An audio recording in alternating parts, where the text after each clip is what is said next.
L'île du Prince-Édouard ne compte toujours pas de cas actifs de la COVID-19. La province insulaire poursuit donc son déconfinement. Lundi, la phase 3 débutera avec notamment l'ouverture des restaurants et des salles de sport.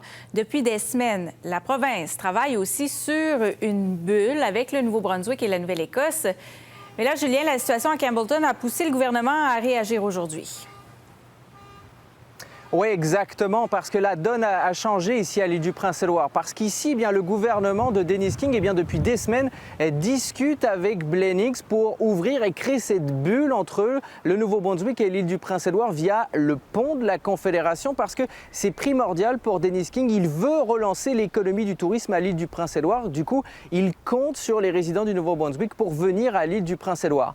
Mais ce qu'il faut dire, Marie-Hélène, c'est qu'il y a de nombreux insulaires qui sont contre cette idée de réouvrir les frontières aux résidents du Nouveau-Brunswick.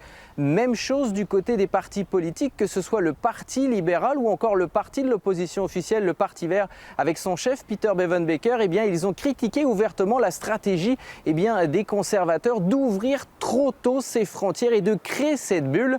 Mais alors, Marie-Hélène, on l'a dit, changement de ton avec ce qui se passe au nord du Nouveau-Brunswick. Dennis King aujourd'hui a pu dire que ce projet de bulle est tout simplement sur pause. Les discussions vont se continuer avec Blenix, mais aujourd'hui, impossible de dire une date pour la création de cette bulle. Et à ce propos, on l'écoute. Obviously, when we see flare-ups such as what we're seeing in the northern region of New Brunswick, that obviously would cause us to sort of pause and reevaluate. All of us are doing that, but as of right now, we continue those discussions. But there has been no hard and fast date in terms of when that would take place. Et Julien, la province a aussi donné plus de détails sur son plan concernant les propriétaires de résidences secondaires qui pourront, à partir du 1er juin, appliquer pour aller à l'île du Prince-Édouard. Exactement, la médecin hygiéniste en chef de l'île du Prince-Édouard a donné les détails de son plan. Alors comment ça va fonctionner? Ça sera 500 applications par semaine qui seront regardées par le gouvernement de l'île du Prince-Édouard. Ensuite, tous les propriétaires qui pourront avoir accès à leur résidence secondaire à l'île du Prince-Édouard devront s'auto-isoler pendant 14 jours et ils devront subir un test de la COVID-19 avant de pouvoir sortir de leur domicile. Ils pourront sortir de leur domicile uniquement si bien sûr ce test est négatif. Ensuite, la province a décidé de diviser en 4 groupes les propriétaires de résidences secondaires à l'île du Prince-Édouard. Tout d'abord, le 1er juin, uniquement les propriétaires de Terre-Neuve et Labrador, de Nouvelle-Écosse et du Nouveau-Brunswick pourront appliquer et pourront venir à l'île du Prince-Édouard dès le 15 juin. Ensuite, le 1er juillet, ce sera les prairies, l'Alberta, la Colombie-Britannique, le Yukon ou encore les territoires du Nord-Ouest.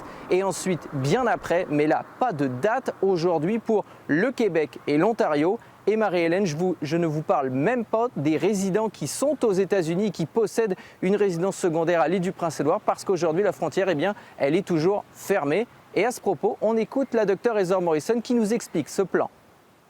Chose qu'on a mis en place pour qu'on n'a pas grand nombre trop vite, qu'on peut les suivre, qu'on peut les faire tester. Alors ensemble, c'est juste les petits pas pour qu'ils arrivent et pour protéger les gens qui arrivent, mais aussi de protéger les insulaires.